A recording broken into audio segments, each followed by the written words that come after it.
Voilà, Moadim les Simcha, on va commencer notre longue soirée. Alors d'abord, un petit rappel, comment la soirée va se dérouler. Bien sûr, on a prévu 3 heures plus ou moins, ça sera un petit peu plus que moins même. Et donc on éteint bien sûr les portables, parce que rien ne me met en colère sauf ça. C'est mon point faible. Même en public, je n'arrive pas à me retenir. Un portable, ça me rend fou.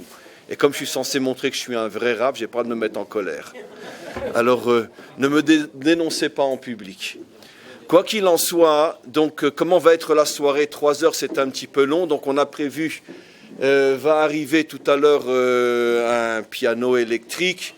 On a prévu qu'après à peu près 1 heure de cours, on s'arrêtera très provisoirement, bien sûr, pour mettre un petit peu d'ambiance musicale, chanter, danser. Donc les hommes, on dansera ici. Les dames, si vous voulez, vous pourrez danser dans la pièce à côté là-bas, ce qui sert de Beth Midrash en temps normal. On fera des petites interruptions de 10 minutes, un quart d'heure, un petit peu plus, un petit peu moins. Et après, on reprend le cours, un quart d'heure, une demi-heure, et on s'arrête. C'est-à-dire que la première heure et quart va être essentiellement un cours non-stop, et les 2 dernières heures, un peu plus, 2 heures, 2 heures et demie, seront entrecoupées de différentes pauses musicales et des danses et des chants. Quoi qu'il en soit, je tenais d'abord à vous remercier d'être venus à cette soirée. Et j'imagine que pas mal d'autres personnes vont arriver au fur et à mesure de cette soirée. Et comme on est en live, branché avec nos amis et élèves du monde entier, on a déjà plusieurs centaines de personnes qui sont branchées un petit peu partout dans le monde, en Afrique, en Asie, en Europe bien sûr, aux États-Unis. Et je tenais, sans rentrer trop dans les détails, car j'imagine que ce n'est pas simple pour lui, vous transmettre un message que je viens de recevoir. On en reçoit des dizaines, voire des centaines de ce genre de messages, mais c'est celui que je viens de recevoir il y a quelques minutes d'un musulman de Tunisie qui nous explique combien il est proche de nous et combien il se sent isolé là où il est. Il voudrait se convertir, il voudrait venir à Jérusalem, mais c'est tellement... Je vais vous dire comment il s'appelle aussi, peut-être, et son adresse aussi, et son numéro de téléphone, en Tunisie, voilà. Et donc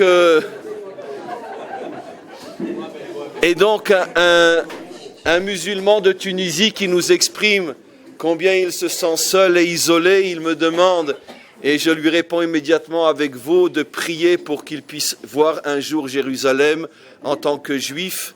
Et bien sûr, il a découvert la Torah grâce au site, entre autres. Et donc, Bezrat Hashem, on l'espère, on prie pour lui et on espère le voir un jour dans cette salle pour assister à un de nos cours. Il y a effectivement, derrière Agav, de plus en plus de musulmans, aussi paradoxal que ça puisse l'être, qui écoutent les cours de Torah et qui se rapprochent très fort de la Torah aussi. Ça nous est un petit peu difficile en tant que juifs de voir le bon côté des choses, puisque encore ce soir, comme vous le savez, il y a eu 5 poignardés, un père mort, oui, deux déjà, donc qui s'ajoute à la grande liste. Mais bon, à quoi ça sert de se plaindre, à quoi ça sert de le diffuser? De toute façon, les nations s'en fichent royalement. Et on vit ici dans un endroit où il y a une taillelette, et donc on voit toute la journée des centaines, des milliers même d'Arabes, de musulmans faire du sport sous nos yeux ici, et qui est le juif qui imaginerait seulement dans ses rêves porter la main sur eux. Ils se sentent plus en sécurité chez nous que chez eux. Mais nous, si jamais on a le malheur de faire un faux pas et de se retrouver dans une de leurs rues, en plein Jérusalem, un père est poignardé devant ses enfants et devant sa femme. D'ailleurs, ils ont tous été poignardés, ils sont tous en état grave, et le père a succombé à ses blessures. Donc c'est sûr que pour nous, c'est pas évident de voir le bon côté de ce monde-là, mais sachez, quoi qu'il en soit, peut-être une petite pointe de lueur. En ce qui me concerne, moi, déjà des dizaines, des centaines, et j'espère beaucoup plus dans les temps à venir, de musulmans qui ouvrent les yeux et qui se rendent compte que finalement le judaïsme, c'est pas le diable. Et de très nombreux musulmans manifestent leur envie de se convertir. C'est un phénomène nouveau, je pense, ça n'existait pas avant. Et peut-être c'est un des signes, encore une fois, avant-coureurs de notre délivrance finale. Mais quoi qu'il en soit, on va rentrer bien sûr dans le vif du sujet en rappelant des notions que j'ai déjà traitées très longuement avant les fêtes, aussi beaucoup pendant les fêtes, mais ce n'était pas enregistré car c'était Shabbat ou Yom Tov ici dans notre communauté. Et on va revenir sur une question qui va ouvrir finalement notre soirée, la reconstruction de la royauté de David.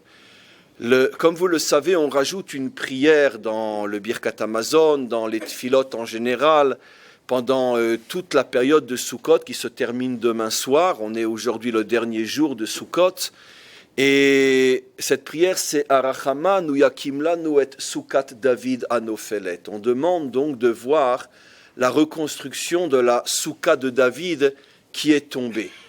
Alors, bien sûr, la question se pose, elle est évidente, à partir du moment où, comme vous le savez, d'après notre tradition, chaque jour de la fête de Sukkot, on invite un personnage différent, un des 7 piliers, on pourrait dire, de l'identité juive authentique, Avraham, Yitzhak, Yaakov, Moshe, Aaron, Yosef, et ce n'est que le dernier jour, donc aujourd'hui, j'espère qu'il est à nos côtés, le roi David est ici présent, et ce n'est que le dernier jour, à la fin de la fête, qu'on invite le roi David. Donc 6 autres justes, fondateurs et modèles de l'identité juive, se trouvent chaque jour dans notre soukha. Alors comment se fait-il qu'on rappelle uniquement la soukha du roi David? Première question.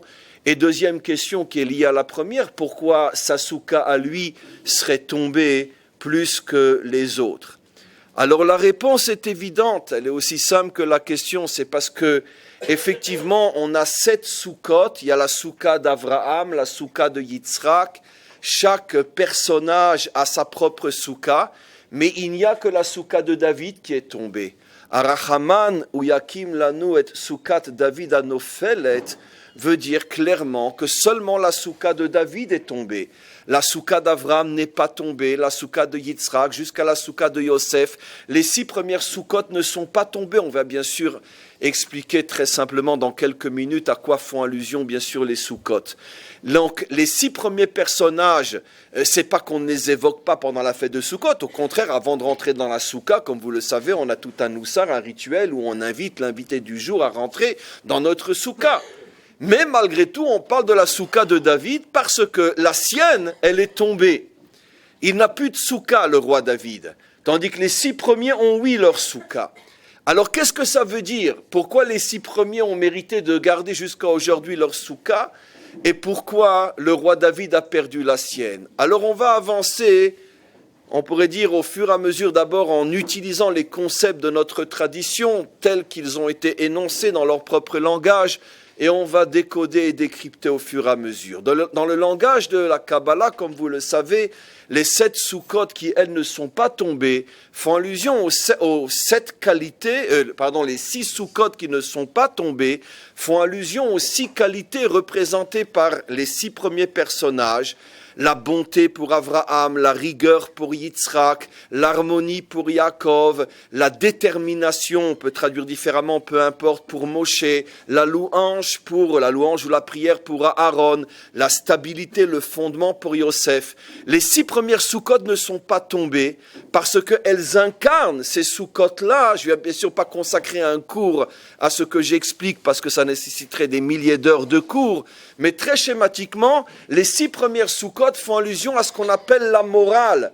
Ça veut dire les 6 qualités qui fondent, on pourrait dire, dans les grandes lignes, bien sûr, parce que chacune de ces qualités a des cas et des sous-cas et des sous-sous-cas, c'est le cas de le dire.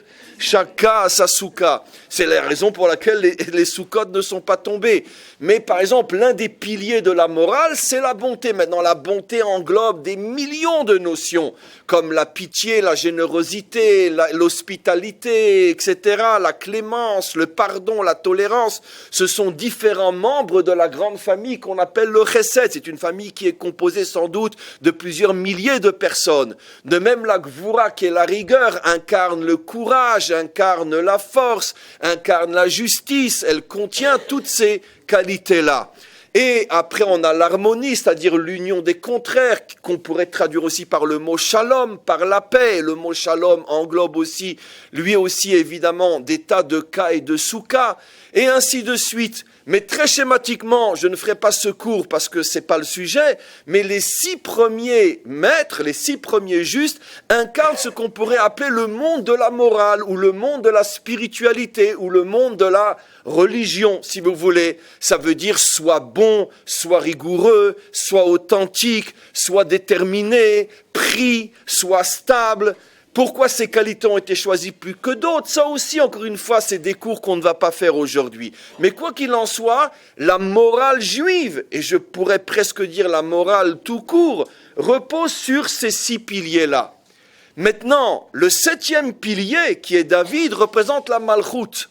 La malchoute, comme on va le voir, est très très très différente des 6 premières qualités, car la malchoute n'incarne pas la morale en tant que telle. La malchoute n'incarne pas la religion, mais la malchoute incarne la force, le pouvoir qui permet d'une certaine manière au bien, à la morale, de s'installer, de se dévoiler dans le monde et d'une certaine manière même de se répandre, de se diffuser, voire même de s'imposer au monde. La malchoute est un pouvoir, la malchoute est une force, la force de la réalisation. Si je devais donner un autre schéma plus facile pour nous tous, on dirait que les 6 premières qualités incarnent l'âme de la spiritualité, l'âme, c'est-à-dire la dimension vraiment spirituelle et morale, alors que la malchoute est le corps de la spiritualité, exactement de la même manière que nous sommes composés d'une âme et d'un corps, et que notre âme ne s'exprime qu'au travers du corps, et que la mort n'est pas la disparition de l'âme, mais simplement la mort signifie priver l'âme de ce qui lui permet de s'exprimer, de se dévoiler, et donc l'âme, lorsqu'elle perd le corps, c'est ce qu'on appelle la mort, et donc d'une certaine manière, la morale, si vous le voulez, a besoin elle aussi d'une force pour pouvoir se dévoiler dans le monde. Parce que le grand problème de ce monde, c'est que le monde ne veut pas la morale, ne veut pas en tous les cas la morale authentique. Ce monde s'oppose à la morale authentique. Parce que le monde n'est pas intéressé par vivre selon les règles de la morale. Parce que vivre selon les règles de la morale, c'est que finalement, même au niveau économique, toute l'économie du monde s'écroulerait. Excusez-moi la grossièreté de ce que je vais dire, mais toute l'économie du monde ne repose que sur le sexe. Donc si tu enlèves la morale, toute l'économie du monde s'écroule, puisque, je veux dire, des tas de choses tournent autour de l'industrie, on pourrait dire du plaisir. Donc si tu moralises le monde, c'est des milliards qui vont partir en fumée. Et donc, à titre d'exemple, mais en vérité, c'est beaucoup plus profond que l'on peut l'imaginer. Toute l'économie mondiale, la bourse, Wall Street, etc., même si c'est bourré de juifs là-bas, est fondée sur le vol. Ça veut dire sur la ramaout, sur le fait qu'on vole la confiance des gens. On leur fait faire des choix qui servent nos intérêts à nous et qui les coulent eux. Donc, ça veut dire que toute l'économie dans le monde entier est fondée, à titre d'exemple, bien sûr, sur l'immoralité. Le pouvoir, n'en parlons pas. On ne peut pas accéder au pouvoir aujourd'hui si on n'a pas tué, liquidé physiquement ou moralement des centaines de personnes sur notre passage. Donc, il n'y a pas de réalité terrestre, il n'y a pas de force dans ce monde. Et avec la morale, en tous les cas, c'est dans un premier temps ce que je veux dire. On va voir que c'est un peu plus nuancé, un peu plus compliqué dans quelques minutes. Mais quoi qu'il en soit, donc le monde s'oppose à la morale. Alors le problème c'est qu'on pourrait très bien avoir une morale qui reste une morale amique. Ça veut dire nishmatique, spirituelle. Ça veut dire, c'est d'une certaine manière, comme je l'ai expliqué, et je l'explique constamment dans de très très très nombreux cours, et je vais le rapporter très très très brièvement aujourd'hui, c'est on pourrait dire la grande tentation, en même temps le grand mensonge, dans lequel sont tombées la plupart des religions, qui voyant qu'elles n'arrivaient pas, elles n'avaient aucune chance on pourrait dire de dévoiler la morale dans ce monde, parce que ce monde, le vrai, le réel, le monde de l'argent, le monde du pouvoir n'a aucune intention de se moraliser.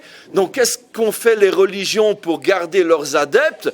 Parce que d'un autre côté, Et les religions voulaient exister, ne serait-ce que parce que c'est aussi un très très bon business, la religion, comme on le sait, demandez au Vatican et à d'autres si ça rapporte. Et donc, comme c'était devenu un business aussi, donc on a finalement maintenu les gens dans un rêve que demain, dans un autre monde, un jour, ça sera bien. Mais quoi qu'il en soit, aujourd'hui, laissez le monde entre les mains des Réchaïm. Et donc, automatiquement, maintenant, je vais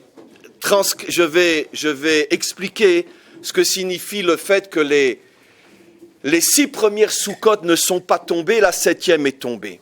Les 6 premières soukot ne sont pas tombées, cela signifie que la morale, limitons-nous à nous, peuple juif. La morale, nous la connaissons.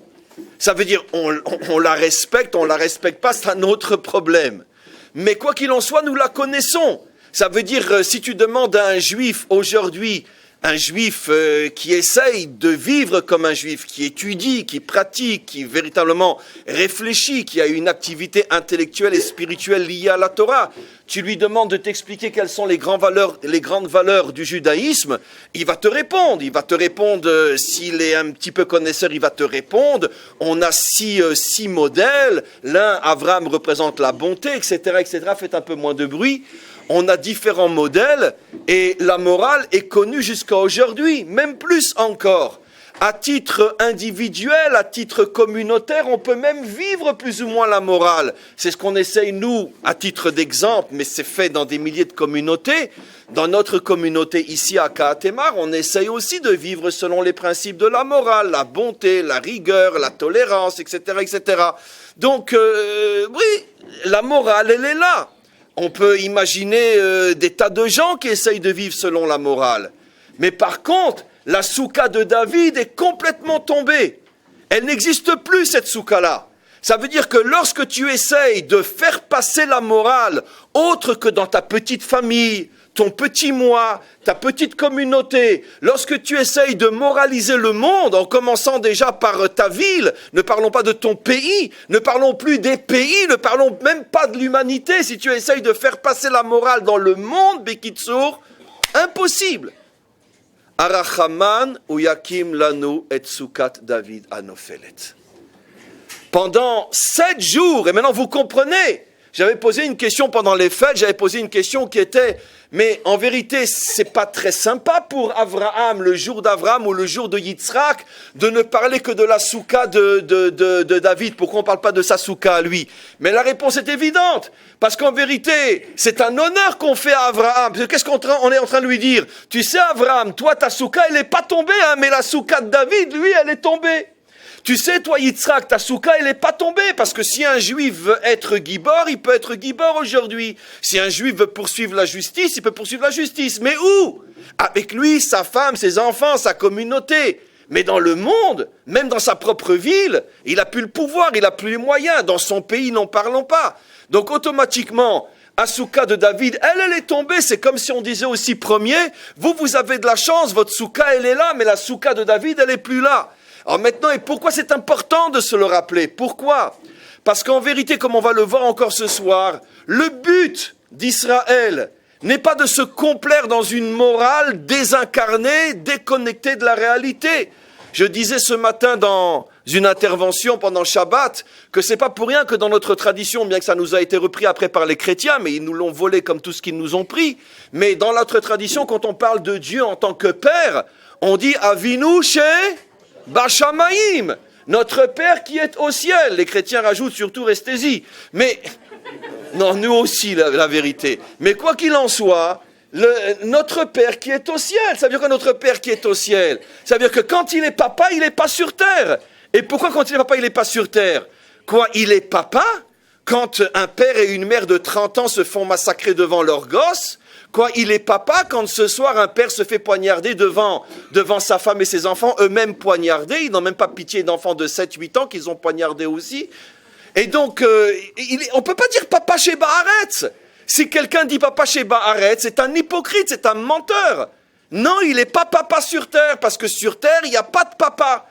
Avinu chez Bashamaïm. Et sur terre, il est quoi? On va le voir, mais il n'est pas papa. Alors nous, on aurait pu, comme beaucoup l'ont fait, se dire, mais c'est pas grave, on croit, on a un papa. Mais le judaïsme se refuse à n'avoir qu'un papa. Le judaïsme, il veut un Meler, il veut un roi, il veut plus encore, il veut un Adon, il veut un maître. Et ces notions de Malchut et de Adnout sont des notions de dévoilement terrestre dans ce monde. Et dans ce monde, c'est extrêmement difficile. Pourquoi? Parce que ce monde-là, apparemment, ne fonctionne pas d'après les normes d'un Dieu tel qu'on aime ou qu'on voudrait le voir, gentil, mignon, etc. Et donc, automatiquement, pourquoi pendant 7 jours, on répète « Arachaman ou Yakim lanu et Sukkah David Anofelet » c'est pour ressentir ce malaise. Maintenant, c'est dommage, on aurait dû faire ce cours avant Sukkot, mais on le sera pour l'année prochaine. Non, l'année prochaine, le temple sera déjà construit, donc on n'aura plus besoin. Mais en tous les cas, quoi qu'il en soit, au moins qu'on sache que quand on rentre dans la soukha d'Abraham, qu'on ressente un malaise. D'accord, Abraham, toi tu représentes la bonté, il y a des tas de juifs qui sont bons. Bien sûr, on sait déjà que tous les ergonim et si le monde savait, seulement si le monde savait, que sur ce pays grand à peine comme l'Alsace, et même pas comme l'Alsace et la Lorraine, se trouvent plus d'organismes de charité, plus que dans le monde entier. Rien qu'à Jérusalem, il y en a plusieurs milliers. Si le monde savait qu'on compte en centaines de milliers les organismes d'entraide qu'il y a dans ce pays, vous dites, sur un si petit territoire, dans toute l'Amérique, il n'y en a pas autant. Et donc c'est sûr qu'on rentre dans la soukha d'Abraham et on peut dire, ouais, Abraham, on t'invite. Pourquoi? Parce que c'est sûr qu'Abraham, ce qu'il représente est là. Mais en même temps, on dit, oui, mais Abraham, moi j'ai un problème. C'est où est la soukha de David? Alors Abraham me répond, mais tu t'en fiches la soukha de David. De toute façon, ce monde, c'est pour les méchants. Nous, on n'est pas intéressés par ce monde. Alors tu lui réponds, Abraham, non, moi je suis juif, moi. Tant que la soukha de David ne sera pas reconstruite, moi je me sens pas bien. Pourquoi? Parce que moi ça m'intéresse pas de savoir qu'il y a dans le monde de la bonté. Ça m'intéresse pas de savoir qu'il y a dans le monde de la justice. Je veux que tout le monde soit bon. Je veux que tout le monde soit juste. Et ça, c'est la soukha de David qui est tombée. Alors maintenant, je pense, on peut conclure cette première partie, cette première intervention. Vous avez compris donc, messieurs et mesdames, quel était le secret qui se cachait pendant toute la fête de Sukkot, lorsqu'on demandait que la soukha de David soit reconstruite? En termes très modernes, je dirais que ce qu'on nous demandait, en tous les cas, je vais le dire dans mon langage à moi, c'est comme si on nous disait « Arrête d'être un religieux, sois un homme d'action. » Est-ce que tu agis pour transformer ce monde ou tu te complais uniquement dans une spiritualité de papa au ciel? Voilà pourquoi tous les jours on nous oblige à dire, c'est vrai, il y a du chesed dans le monde, mais il n'y a pas de royauté dans le monde. C'est vrai, il y a de la justice dans le monde, mais il n'y a pas de royauté dans ce monde. C'est vrai, il y a de la vérité dans ce monde, mais il n'y a pas de royauté dans ce monde. Et tant qu'il n'y aura pas de royauté, en vérité, nous n'avons même pas commencé à accomplir notre mission. Pourquoi? Parce que quel est le Edgar? Quelle est la finalité? Comment nous présentons Dieu au moment de la réussite de la mission? Bayom Haou Hashem, les Meler al kol haaretz. En ce jour, Hashem sera roi sur toute la terre. Roi signifie, comme vous le savez, que sa royauté va se dévoiler dans ce monde. C'est-à-dire que dans ce monde, on va voir que les choses sont entre ses mains, que c'est lui qui émane, que c'est lui qui se dévoile dans ce monde. Et donc, comme le Edgar, comme la finalité, c'est de dévoiler Hachem en tant que roi, on comprend très bien que tant qu'il n'est que papa, ça ne nous intéresse pas. Parce que papa, il est très bon, il est Abraham. Papa, il est très juste, il est Yitzhak. Papa, il est très vrai, il est Yaakov. Mais ça, c'est papa qui est dans le ciel. Mais moi, je suis sur terre. Comment je fais pour l'amener sur terre? Et ça, c'est notre grand problème. On est encore loin, bien sûr, d'avoir commencé ce cours. Et si quelqu'un m'apporte de l'eau, ça sera encore mieux. Et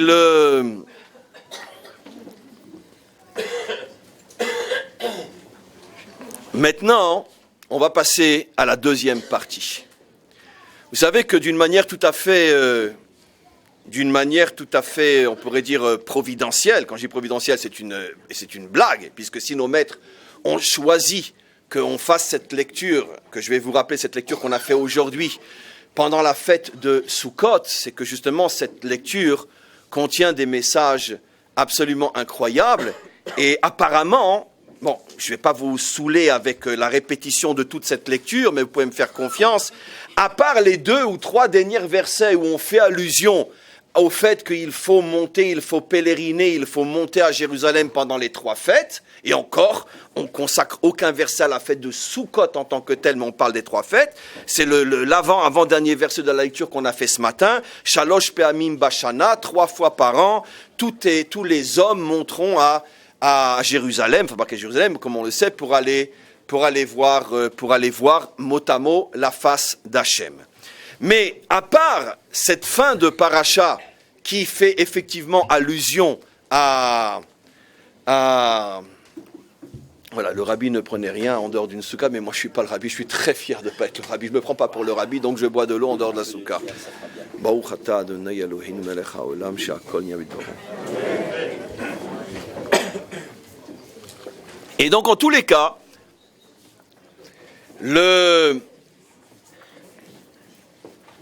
à part donc ces derniers versets,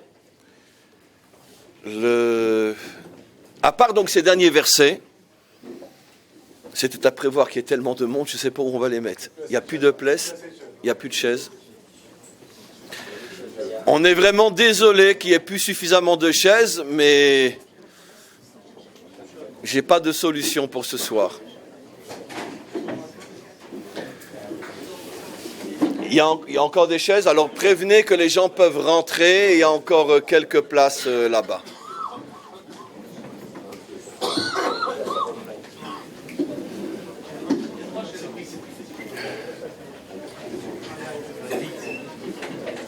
Voilà, on va reprendre, on essaye de se concentrer, surtout moi. Et donc, je disais encore une fois qu'à part les 2 derniers versets de cette longue lecture qu'on a lue ce matin, qui font allusion aux fêtes, dont la fête de Sukkot, toute la lecture ne parle pas du tout ni des fêtes et encore moins de Sukkot. Une lecture qu'on nous impose de lire pendant la fête de Sukkot, pas seulement pendant la fête de Sukkot, généralement pendant les Chagim, et qui parle de tout sauf des fêtes. De quoi parle cette lecture ? Elle parle que, je résume bien sûr, ça nécessiterait plusieurs cours aussi, mais je résume pour aller à l'essentiel, on est après la faute du veau d'or, et après la faute du veau d'or, Hachem dit à Moshe, je vais enlever ma shrina de ce peuple. Je ne laisse plus ma shrina dans ce peuple. Bon, je traduis tout de suite, vous me faites confiance, je traduis en français. La shrina fait justement allusion, comme ceux qui étudient un petit peu le savent, à la malchoute. Ça veut dire, Hachem dit, puisque vous avez fait le veau d'or, eh ben vous allez devenir, comme tous les peuples, un peuple religieux. Le judaïsme sera une religion, un point c'est tout. Ça veut dire on sépare clairement entre la synagogue et l'État, la religion à la synagogue et les ordures à la tête d'un gouvernement. Très bien. Alors Moshe, quand il entend ça, il dit, mais attends, c'est pas possible. Quoi ? Tu vas nous faire ce que tu as fait à tout le monde, tu sépares l'Église de l'État, ça veut dire qu'on va t'appeler papa dans le ciel, mais nous on veut pas d'un papa dans le ciel, nous on veut d'un roi sur terre. Et à ce moment-là, vous verrez dans les versets, commence tout un dialogue entre Moshe et Hachem. Et Hachem, c'est un grand boudeur, comme on le sait. Non, je veux pas. Alors Moshe lui dit, tu as quand même pas boudé, mince, alors je te lâcherai pas. Bon, et donc, une grande discussion entre Hachem et Moshe. Et puis, on voit que tout d'un coup, Moshe utilise, pour bien montrer à Hachem qu'il le veut en tant que maître et non en tant que père, on veut pas d'une religion, on veut beaucoup plus qu'une religion. À ce moment-là, il lui dit, Vayomer, il lui dit, Imna matzatichen beinecha, parce que Hachem est en train de lui dire, tu sais, Moshe, je t'aime bien. Alors, Moshe lui demande, et pourquoi tu m'aimes bien ? Parce que toi, tu lâches pas prise. Tu te rends compte ? Même moi, tu me lâches pas. Oh, j'aime ça, vas-y, rentre-moi dedans. Vous imaginez, c'est pas... Mais il y a que chez nous qu'on voit des choses pareilles, où un juif, il tient tête à Hachem, comme Abraham qui dit à Hachem, comment celui qu'on appelle le justicier ne saurait pas rendre justice ? Vous imaginez une phrase pareille d'Abraham. Et donc, il le lâche pas. Et Hachem lui dit, tu sais, matzatachen be'enai, tu sais, tu me plais, j'aime bien ton caractère. Toi, t'es un bagarreur, c'est ce que j'ai besoin, parce que les religieux gentils, bêtes, idiots, j'aime pas. Et donc, j'aime les bagarreurs. Alors Moshe, il enchaîne, il dit, j'ai trouvé grâce à tes yeux. Alors, dans ce cas-là, il lui dit, je vais le dire tel que c'est dans le texte, on a le droit dans le cadre d'un cours de Torah, il lui dit, alors c'est comme ça, Adonai Elerna, Adonai Bekirbenu. Il lui dit à 2 reprises, il va appeler Hachem, comme vous le savez souvent, ou pratiquement tout le temps dans la Torah, Hachem est appelé, ce que nous on appelle Hachem, le nom, parce qu'on l'appelle le nom, parce qu'on ne prononce pas, mais c'est marqué dans le texte, Yud, et après un Vav et encore un et, qu'on ne prononce pas tel qu'il s'écrit. C'est très très très rare dans la Torah lorsque Dieu est appelé Adnout, Adon, Adonai, c'est-à-dire Aleph, Dalet, Nun, Yud, qui veut dire, pas Dieu, mais qui veut dire le maître. Pourquoi c'est très rare dans la Torah que Dieu est appelé Adnout? Parce que justement c'est tout le problème. C'est que Dieu, on le voit pas en tant que Adon. Où il était avant-hier sur la route entre Itamar et Elon Moré, où il était. Où il était? Pourquoi la mitraillette ne s'est pas enrayée?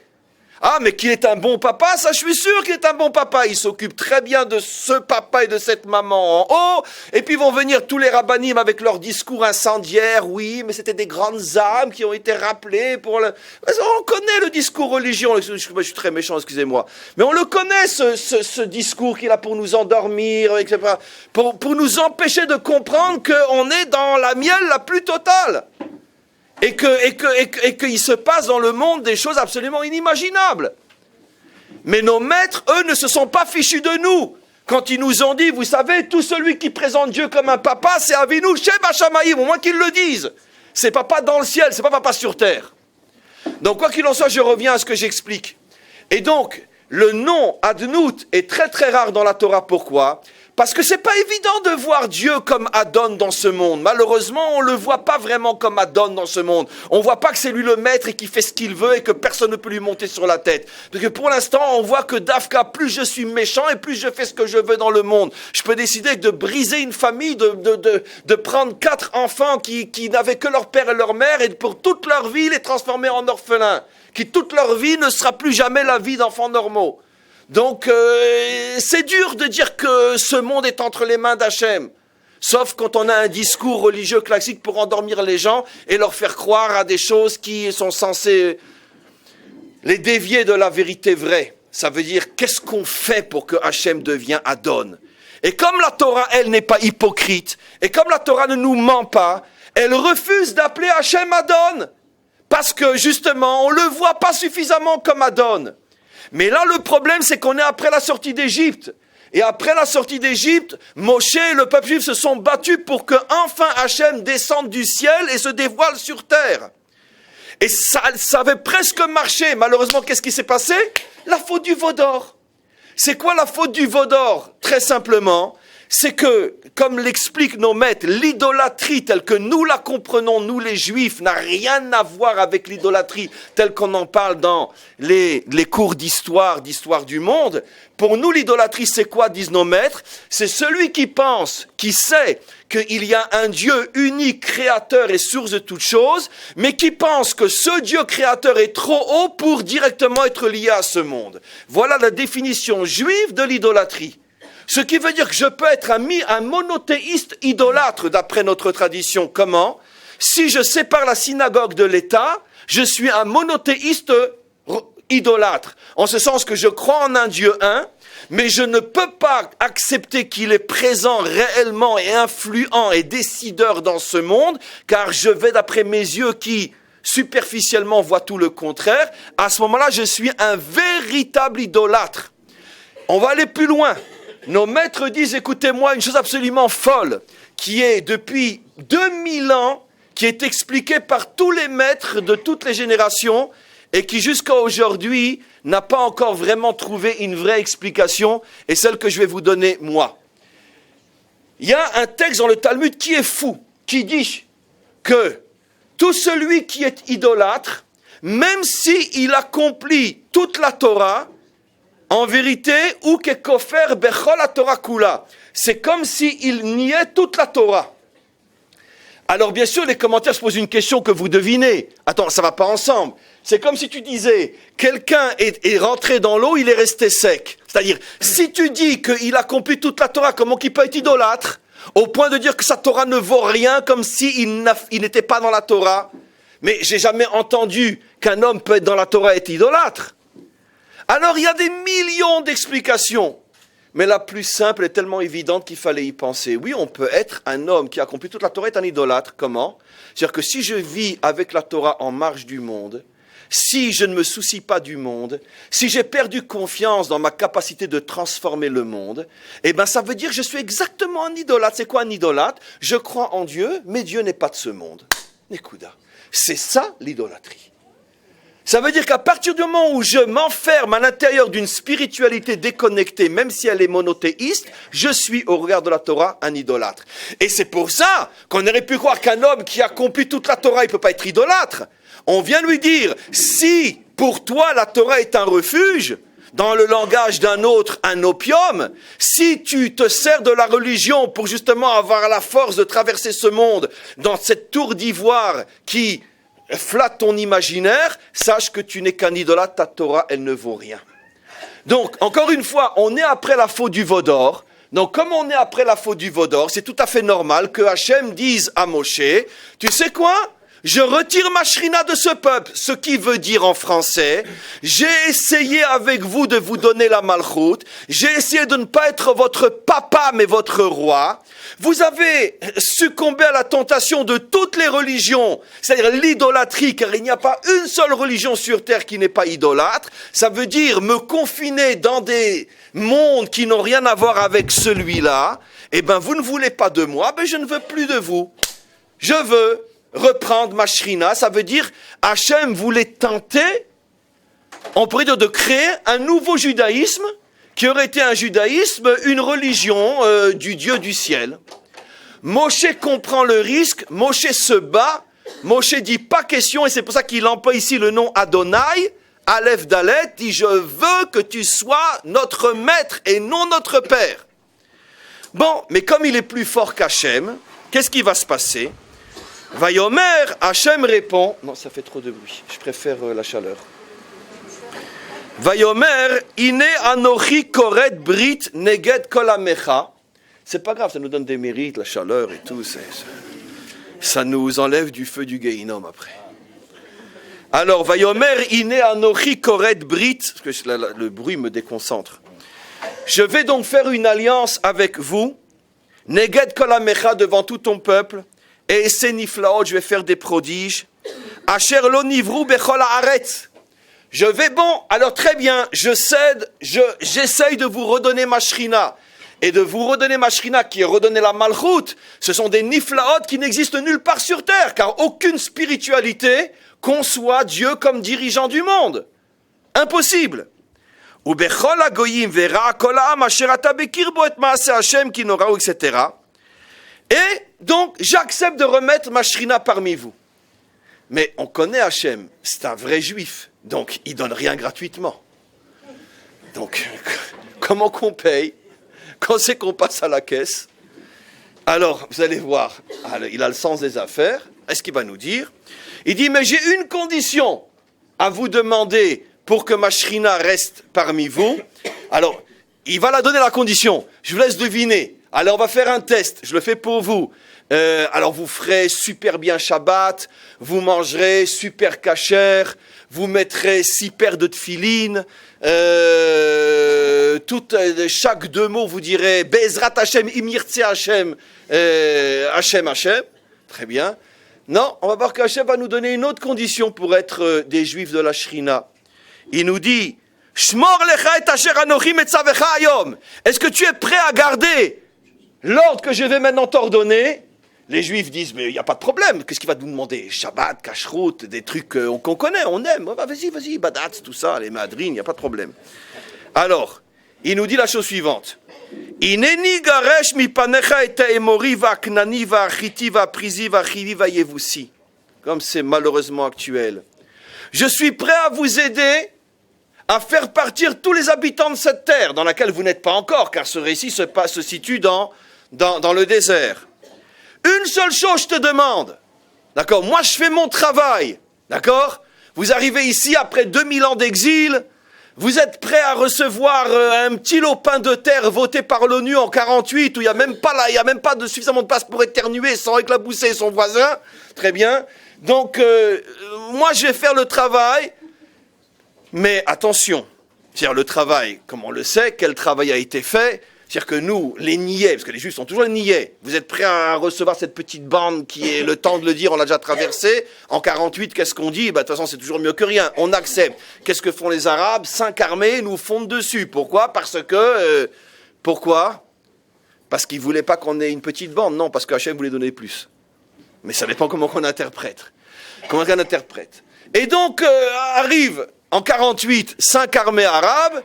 Qu'est-ce que font les Arabes? Ils préviennent les populations qui n'étaient pas si nombreuses que ça à cette époque-là. Il faut juste un petit peu rectifier l'histoire complètement falsifiée, entre autres, par les Occidentaux, plus encore que par les Arabes. Et donc, ils n'étaient pas des millions, ils étaient quelques milliers. Et donc, qu'est-ce que font les armées arabes? Comme on le sait, elles font savoir à toutes les populations, entre parenthèses palestiniennes, partez, d'accord? Parce que vous nous gênez. On a besoin de place pour faire nos guerres, notre guerre. Mais vous inquiétez pas, quand vous allez revenir, vous aurez encore plus que ce que vous laissez. Eux, ils y croient, d'accord? Bien sûr, l'histoire a été complètement falsifiée. C'est pas nous qui les avons mis dehors. C'est les armées arabes, et on le sait, c'est enregistré, écrit, qui leur ont demandé de partir. Et donc, ils s'en vont.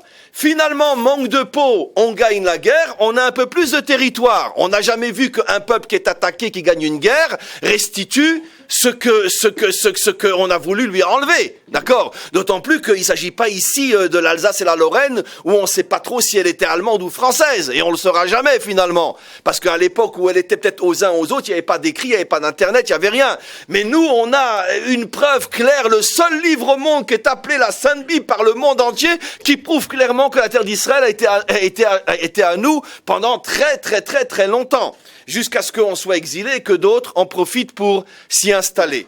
Donc, peu importe, regardez maintenant ce que dit le texte. Ishamer lecha pen tichot brit leyoshev haaretz. Je demande juste une seule chose, dit Hachem. Tu veux mériter ma malchut? Tu veux mériter le retour de la Shrina? Alors ne fais aucune alliance avec les habitants de la terre.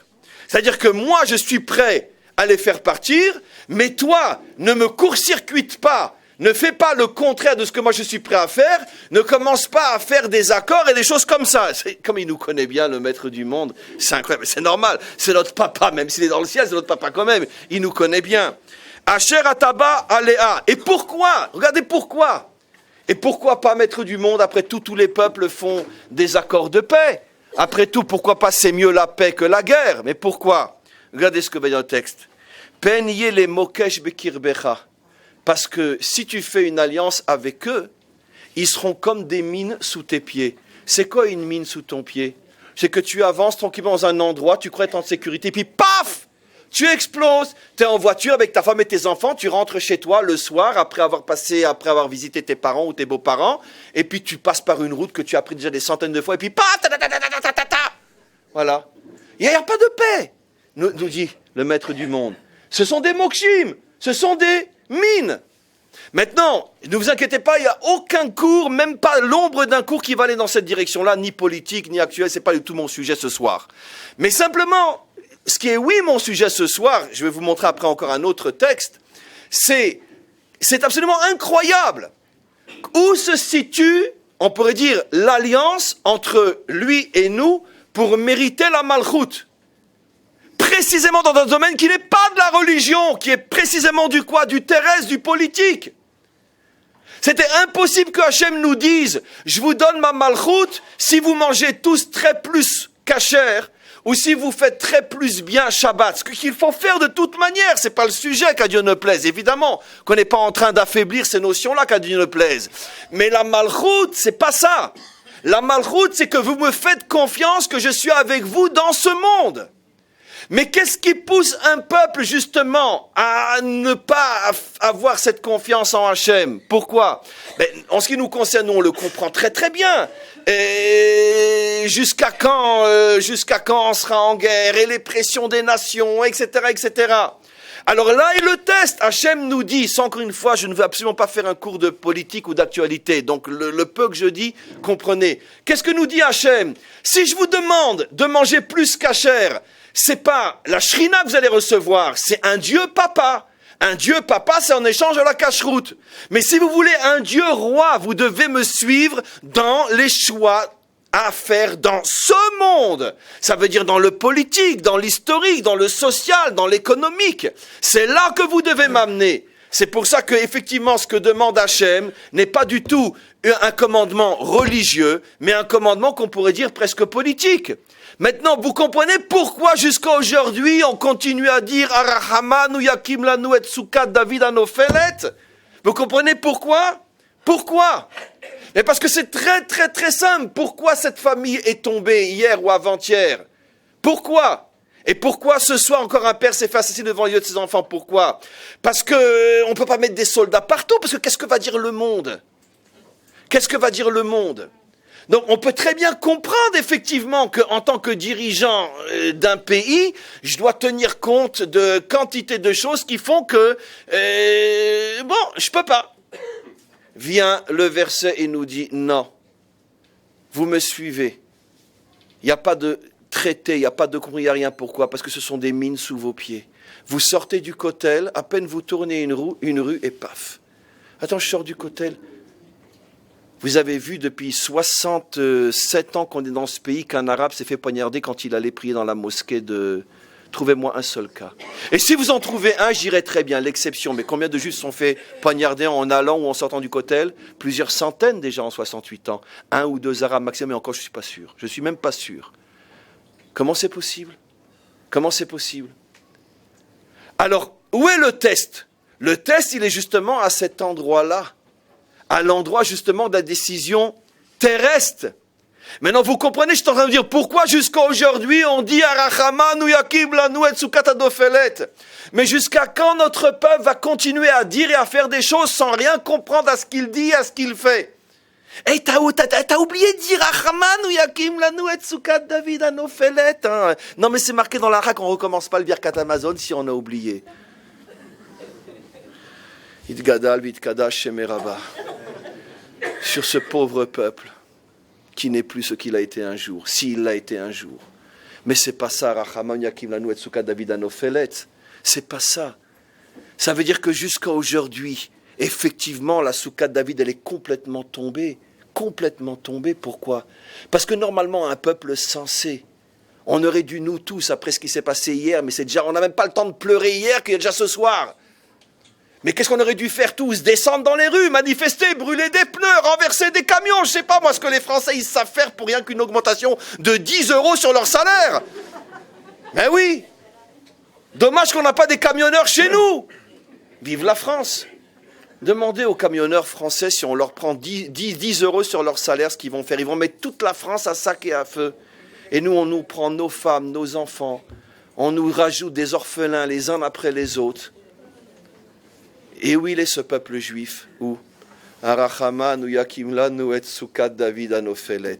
Notre malchut, notre force, notre dignité en tant que peuple roi est complètement tombée.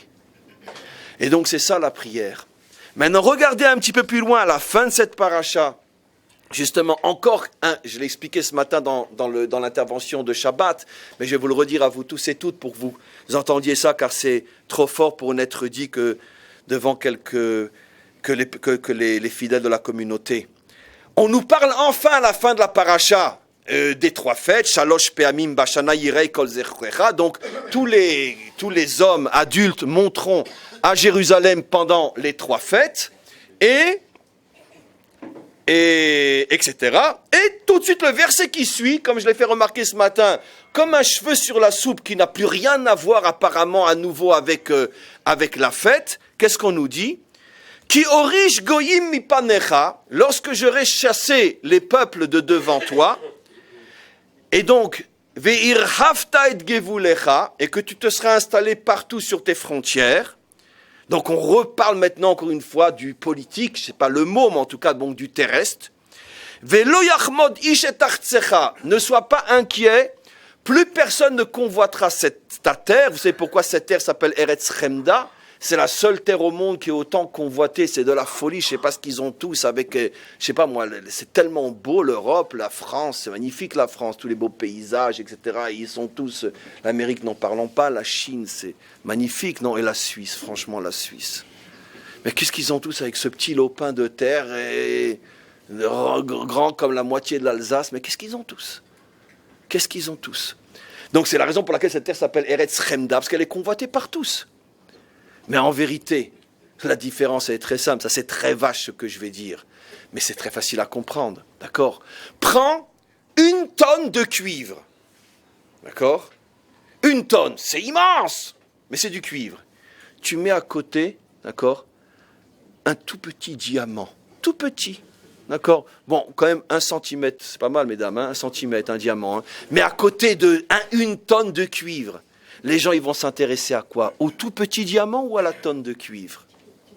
Et donc, on comprend pourquoi cette terre, elle est tellement convoitée. Parce qu'ils savent tous que c'est le diamant du monde. Et en vérité, leur convoitise ne fait que, finalement, nous flatter. Mais peu importe, ici, le verset dit que quoi? Que personne ne convoitera cette terre. Écoutez bien pourquoi. Qu'est-ce qui est dit?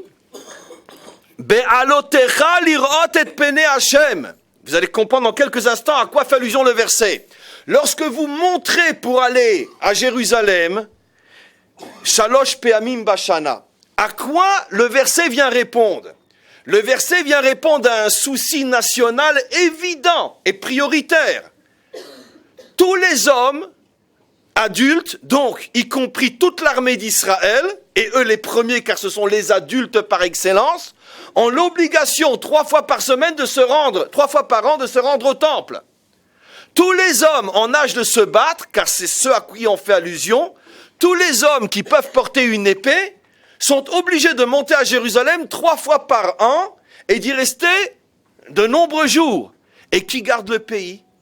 Et qui est... Alors évidemment, un doigt s'est levé, mais j'aime pas cette réponse, c'est lui. Non! C'est une réponse de rabbin, c'est pas une réponse d'homme. Évidemment, c'est lui. Mais oui, mais lui, c'est pas un grand sac dans lequel on fout n'importe quoi dès qu'on n'a pas de réponse. Comment? La preuve, c'est que la Torah, justement, comprend qu'il y a un problème. Et elle pose la question. Tous les hommes en âge de se battre vont se retrouver à Jérusalem. Mais c'est l'occasion rêvée pour tous nos voisins pour envahir le pays. Quelle est l'erreur fatale, idiote, que les Égyptiens ont fait pendant la guerre de 73? Eux se sont dit, ils sont tous à la synagogue, c'est le moment pour attaquer. Pourquoi? Ce n'était que les Égyptiens qui pouvaient faire ce raisonnement-là. Pourquoi?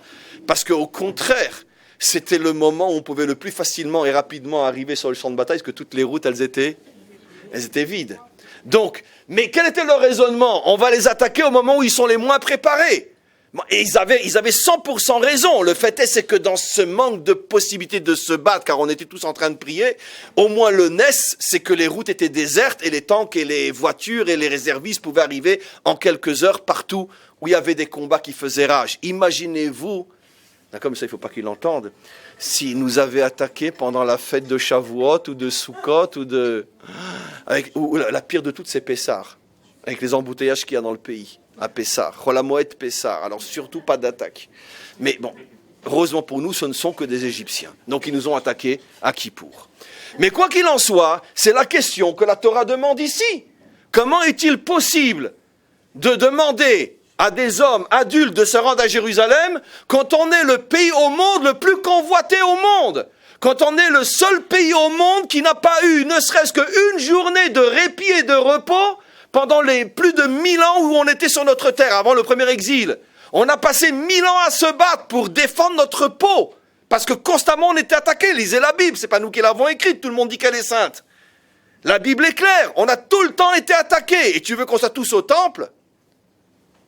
Alors la réponse, elle est dans le verset. Parce que quand il s'agit d'aller voir Hachem, comme j'ai expliqué ce matin, il est dit, tous les hommes adultes viendront voir et peiné à Adon. Viendront voir, mot à mot, le visage du Adon, du maître. Il n'est pas dit venir voir le visage d'Hachem, mais le visage du Adon. Ça veut dire quoi? Qu'est-ce qu'on nous fait comprendre?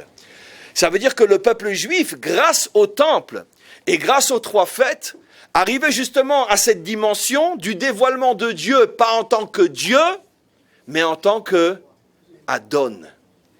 Et donc, qu'est-ce qui se passait? Alors évidemment, vous avez dit lui, mais moi je vais expliquer le mécanisme du lui.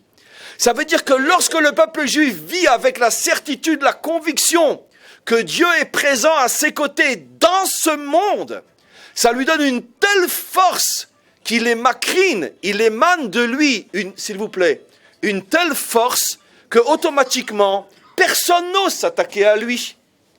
Parce que, qu'est-ce qui fait en vérité que quelqu'un, un ennemi, profite d'un moment d'inattention pour t'attaquer? Lorsqu'il n'est pas convaincu que tu es suffisamment fort pour qu'il puisse y avoir riposte immédiate, ou même s'il y a riposte un petit peu tard, mais la riposte, c'est tellement terrible qu'il n'ose même pas commencer. Comme on le sait, d'une certaine manière, en tous les cas dans le monde occidental, les choses vont changer maintenant avec la bombe atomique en Iran et bientôt en Arabie Saoudite et chez tous les dingues de la planète. Mais tant que la bombe atomique était entre les mains des Occidentaux, ça, malgré tout, c'est vrai, ça nous a préservé de terribles guerres. Parce que la 3e guerre mondiale aurait dû commencer tout de suite à l'époque de la guerre froide. Et heureusement que les Russes et les Américains avaient les deux la bombe atomique. Car s'il n'y a pas eu la bombe atomique, on était reparti pour une guerre conventionnelle qui n'aurait pas fait cette fois-ci 50 millions de morts, mais peut-être 500 millions de morts. Même avec des armes conventionnelles. Parce qu'elles sont quand même terribles, les armes conventionnelles. Donc, d'une certaine manière, pourquoi ils ne se sont pas attaqués? Parce que la riposte, elle est inacceptable. Elle est irrecevable, la riposte. Et donc, comment? Et donc la riposte est irrecevable. Et donc de la même manière, qu'est-ce que nous dit la Torah? Lorsque vous aurez fait de moi votre Dieu Adon, ça vous donnera une telle force face aux nations que même s'il n'y a personne aux frontières, ils n'oseront pas vous attaquer. On a un petit peu cette histoire aussi, d'une certaine manière, qu'on explique, et ça ne me dérange pas, qu'on explique sous la forme d'un miracle. Mais moi, je dis que c'est peut-être plus rationnel que miraculeux. Car même le miracle est très rationnel si on en comprend les mécanismes. Simplement que comme on n'est pas habitué à ce mécanisme, on tout de suite facilité, on dit miracle. Mais je ne dis pas que ça ne vient pas de Dieu, qu'à Dieu ne plaise. Mais je dis que même le miracle a un certain support qui permet un minimum de compréhension. Qu'est-ce qui s'est passé pendant la guerre de Kippour, comme on en parlait, comme vous le savez? On a des milliers de tanks syriens qui défilent du Golan après avoir massacré tous les avant-postes. Après avoir massacré tous les avant-postes qui se trouvaient sur le Golan et qui déferlent sur Tibériade. Et donc, à ce moment-là, l'armée d'Israël n'a plus de tanks. Et il reste le fameux Kaalani, Gibor Israël, un héros d'Israël, qui est lui avec encore 2 tanks. Lui et 2 tanks. Alors son officier lui donne un ordre, dire tu attaques, tu ne les laisses pas déferler. Dans 1 heure, ils seront à Tibériade. C'est enregistré tout ça, on peut voir la vidéo, on peut l'entendre dans le kibbutz Marom à Golan, il nous passe la vidéo. C'est un kibbutz qui est juste à côté de ce champ de bataille inimaginable. Et donc, on entend Kaalani répond aux officiers. Mais attends, ils sont des milliers, on n'est que 3. Il dit, je m'en fous, tu avances. Et il répond, mais on n'a plus d'obus. Qu'est-ce que répond l'officier? Il lui dit, si toi tu le sais, eux ils le savent pas. Il n'y a qu'un officier israélien pour répondre comme ça. Il lui dit, eux ils ne savent pas que tu n'as pas d'obus. Mais comment, on n'est que 3 quand même. Et qu'est-ce qui se passe? Il va avec ses 3 tanks, sans obus, à la rencontre de milliers de tanks syriens qui déferlent sur le Golan, et tout d'un coup, un miracle absolument incroyable, les tanks s'arrêtent et ils rebroussent chemin. Et ils rentrent à Damas. Le commandant du tank, tout de suite, est reçu par Assad, le père. Il lui dit, mais qu'est-ce qui t'est arrivé? Il dit, comment ce qui m'est arrivé? Mais on était à 1 contre 1000. Il y avait des dizaines de milliers de tanks israéliens qui nous attendaient. Tu voulais qu'on se fasse massacrer? Il a à peine terminé sa phrase. Ils l'ont pendu sur la place de Damas. Il a été pendu, l'officier qui dirigeait. Pendu. Et donc, on connaît l'histoire. Pourquoi? Parce que Assad savait très bien qu'il n'y avait que 3 tanks. Et comment ça se fait qu'il en a vu des milliers? Vous savez pourquoi? Alors, bien sûr, on peut dire miracle, ce qui ne me dérange pas. Mais l'explication même cartésienne, elle est évidente. Parce que qu'est-ce qu'il s'est dit? Et c'est ce qui se dit, qu'est-ce qu'il s'est dit? Il s'est dit, c'est pas possible, je connais les Israéliens, ils peuvent pas m'attendre avec 3 tanks, c'est pas possible. Ils ont dû sans doute en cacher des milliers quelque part. Et il s'est dit, c'est un guet-apens, c'est un piège, on va tomber dans le piège. En vérité, il était tellement sûr qu'il allait se faire avoir qu'il a vu des dizaines de milliers de tanks. C'est ça ce que nous dit le verset. C'est très rationnel ce qui lui est arrivé. Ça veut dire qu'il n'a pas vu des milliers de tanks, mais il s'est dit, ils ont forcément caché des armes secrètes quelque part et on va se faire massacrer. Et donc ça, c'est ce que dit le verset. Si vous me faites confiance et que vous me voyez en tant qu'Adon, ça vous donnera une telle force, une telle puissance, que même si vous n'êtes pas sur vos frontières, personne n'osera vous attaquer. Et c'est ça, encore une fois, Arachaman ou Yakim Lanu et Sukat David Anophelet. Donc, mes amis, on n'a même pas encore commencé la soirée, bien qu'on va s'arrêter un petit peu pour se reposer. Parce que finalement, si je devais conclure tout ce qui a servi d'introduction à tout ce qui a été dit, peut-on reconstruire la Malchoute de David? Jusqu'à présent, finalement, résumons ce qu'on a dit. On a expliqué que cette prière millénaire que Dieu reconstruit la Soukha de David contient finalement à la fois toute l'espérance, mais en même temps le drame de l'histoire d'Israël. L'espérance d'Israël, parce que justement aujourd'hui on est le 7e jour de Shavuot, 7e jour, Hoshana Rabbah, grande délivrance, que on n'a pas perdu cette confiance qui a traversé avec nous l'histoire, qu'un jour viendra où le peuple juif retrouvera sa Malchout, sa royauté, sa dignité, son indépendance véritable. Mais d'un autre côté, on continue à dire, la Soukha est tombée, ça veut dire d'un autre côté, il suffit d'ouvrir les yeux pour se rendre compte que, regardez ce qui s'est passé encore une fois, sans vraiment faire de politique, mais sans prendre parti, ni plus, machin, mais le silence de Bibi à l'ONU, je veux dire, je veux dire, s'il a fallu l'inventer, je ne sais pas qui l'a inspiré pour faire une chose pareille, à mon avis, c'est quasiment divin, avoir pensé à une chose pareille, mais qu'est-ce qu'il a fait cet homme-là? Il a fait tout simplement sentir aux nations, mais c'est pas possible. Mais jusqu'à quand vous allez vous taire? Il y a 67 ans, on sortait des camps d'extermination. Le monde entier a dit never again, plus jamais. Et 67 ans après, un État qui fait partie des comités des droits de l'homme et avec lequel le monde entier commerce et respecte, dit officiellement que tous les peuples ont le droit d'exister sauf le peuple juif, et ça dérange personne. Ça veut dire qu'on n'est absolument pas sorti d'Auschwitz. On est toujours là-bas. Et ce silence était justement pour montrer que... Mais d'un autre côté, avec tout le respect que j'ai pour cet homme, et surtout pour le peuple, en tout cas politique qu'il représente, je lui répondrai, mais le problème, cher Benjamin, il n'est pas chez eux, il est d'abord chez nous. Commençons-nous d'abord à retrouver notre malchoute. Commençons-nous d'abord à retrouver notre véritable indépendance. Parce que Yom Ha'atzmaut, qui signifie le jour de l'indépendance, c'est pas uniquement aller faire des grillades dans un jardin public. Retrouver mon indépendance, ça signifie justement que tu as une telle force, une telle conviction de ta force, que tu peux laisser tes frontières, tu peux rappeler tous tes soldats, les amener au temple et dormir tranquille en te disant, il n'y en a pas un qui va oser nous attaquer. Pourquoi? Parce qu'ils sentent qu'on est fort, déterminé, sûr de nos droits et que personne n'osera nous monter sur la tête. Mais quand ils savent qu'ils ont en face d'eux un peuple qui c'est pas exclu de négocier même son épouse, je parle de Jérusalem, en début de semaine, elle est dans ma chambre et en fin de semaine, elle sera dans la tienne. Ça veut dire que si tu es prêt à négocier ta femme, alors je veux dire que tu as perdu toute respectabilité. Parce qu'on ne négocie pas son épouse.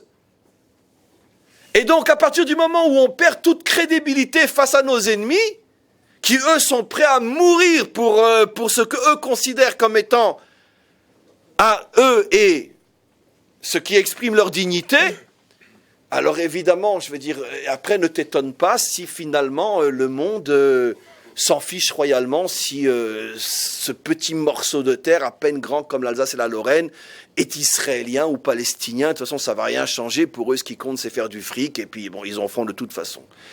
Et donc, automatiquement, je pense qu'il y a des symboles inimaginables.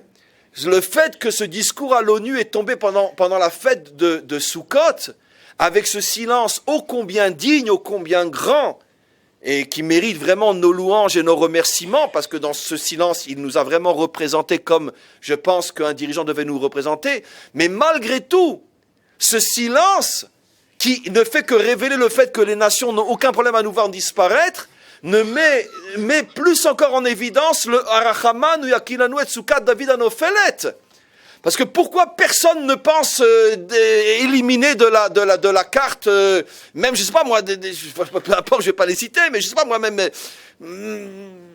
Grecs. C'est quoi les Grecs? C'est pas plus grand qu'Israël, c'est plus petit encore qu'Israël. Vous imaginez un peuple qui dirait on va exterminer les Grecs? Pourquoi nous c'est possible? Pourquoi? Parce que la soukha de David est tombée. Et comme la soukha de David est tombée, à ce moment-là, c'est pour ça qu'on a les problèmes que l'on a. Je vais vous prévenir maintenant on va marquer une petite pause. Et encore une fois, on s'excuse pour tous les arrivés un petit peu tard. De toute façon, même si vous seriez arrivés à l'avance, on n'a pas suffisamment de chaises. Alors, bli neder, on va acheter une centaine de chaises de plus pour la prochaine fois. Et donc la prochaine fois qu'on annoncera un cours public, venez quand même nombreux comme ce soir, parce que je vous promets qu'il y aura des chaises pour tout le monde. Encore avant la fin de la semaine, on va acheter 100 chaises de plus, Bezrat Hashem. Mais quoi qu'il en soit, tout simplement, on ne s'attendait pas à autant de monde. Donc c'est pas qu'on n'a pas calculé et qu'on s'est dit, bon ben, tant pis pour ceux qui resteront debout. On pensait sincèrement pas qu'il y aurait plus que 200 personnes et on a un peu plus que 200 chaises. Mais quoi qu'il en soit, donc c'est quelque chose qui ne se répétera pas. Donc toutes nos